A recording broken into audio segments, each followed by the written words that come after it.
உங்களுடைய ராசிக்கு 5ஆம் இடத்தை சனி பகவான் பார்க்கறதுனால கண்டிப்பாக குழந்தைகள் மூலியமாக சற்று பிரச்சனை இருக்கும்.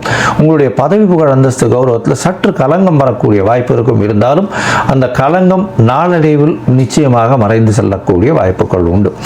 தந்தையின் உடல்நிலையில் சற்று பின்னடைவு இருக்கும். வெளிநாடு வெளியூர் வெளிமாநிலம் சென்று படிக்க வேணும் நினைக்கிற மாணவர்களுக்கு சற்று பின்னடைவு இருக்கும். இருந்தாலும் கண்டிப்பாக வெளிநாடு போகக்கூடிய வாய்ப்புகள், வெளியூர் போகக்கூடிய வாய்ப்புகள், படிக்கிறதுக்குன்னு போகிறதுக்கு வாய்ப்புகள் உண்டு. உங்களுடைய சுகங்கள், அதாவது தூக்கங்கள் கிடக்கூடிய வாய்ப்புகள் உண்டு. கணவன் மனைவிக்குள்ளேயே உண்டான அந்யோன்யம் கிடக்கூடிய வாய்ப்புகள் உண்டு.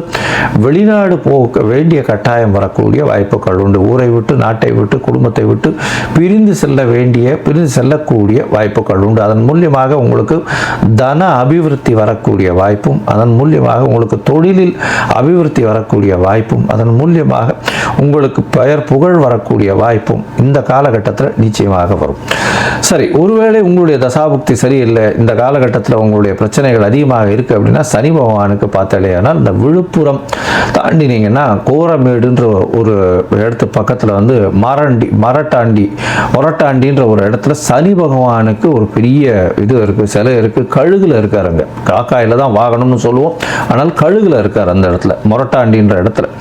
அங்கே போய் சனி பகவானுக்கு உண்டான எளிய பரிகார பூஜைகளும் உங்களால் செய்ய முடிஞ்சது செஞ்சுட்டு வாங்க. அதன் மூலியமாக உங்களுக்கு நல்ல ஒரு ஏற்றம் கிடைக்கக்கூடிய வாய்ப்புகள் நிச்சயமாக உண்டு. அது தவிர பார்த்தாலேயானால் கருங்கோழை மரம், நீல கலர் பூ பூக்கக்கூடிய செடிகள், அதாவது இந்த சங்கு பூ பூக்குது இல்லையா, அந்த மாதிரியான செடிகள் அதெல்லாம் வச்சு வளர்த்தீங்களே ஆனால் கண்டிப்பாக உங்களுக்கு வரக்கூடிய பிரச்சனைகள் எல்லாமே கண்டிப்பாக ஒரு சூரியனை கண்ட பனி போல இருக்கும், இடம் தெரியாமல் போகும்.